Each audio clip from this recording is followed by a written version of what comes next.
Hi friends, இன்றைக்கி நான் ரொம்ப குயிக்காக 5 மினிட்ஸில் செய்யக்கூடிய ஒரு பிரேக்ஃபாஸ்ட் ரெசிபி தான் செஞ்சுருக்கேன். இதுக்கு பேர் ஓட்ஸ் பனானா பேன்கேக். இது கிட்ஸுக்கெலாம் ரொம்ப பிடிக்கும்.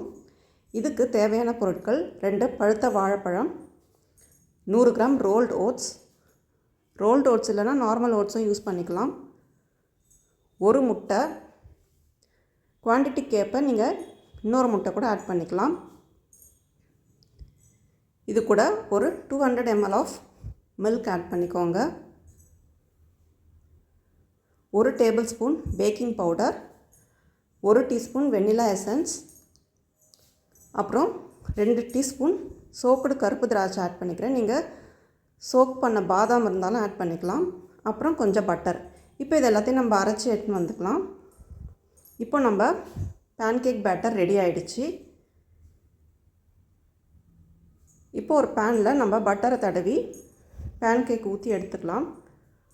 இது 5 மினிட்ஸ் லோ ஃப்ளேமில் வச்சு குக் பண்ணுங்கள். அப்புறம் திருப்பி போட்டால் இந்த மாதிரி நல்லா கோல்டன் ப்ரௌன் கலரில் நம்ம பேன்கேக் ரெடி ஆகிடும்.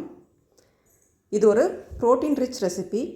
இது பிரேக்ஃபாஸ்ட்டுக்கு மட்டும் இல்லை ஃப்ரெண்ட்ஸ், குயிக்காக செய்யறதுக்கு டின்னர் இல்லைன்னா பசங்களுக்கு செஞ்சு கொடுக்குறதுக்கு ஸ்நாக்ஸு, ஆஃப்டர் ஸ்கூல் ஸ்நாக்காகவும் நம்ம யூஸ் பண்ணிக்கலாம்.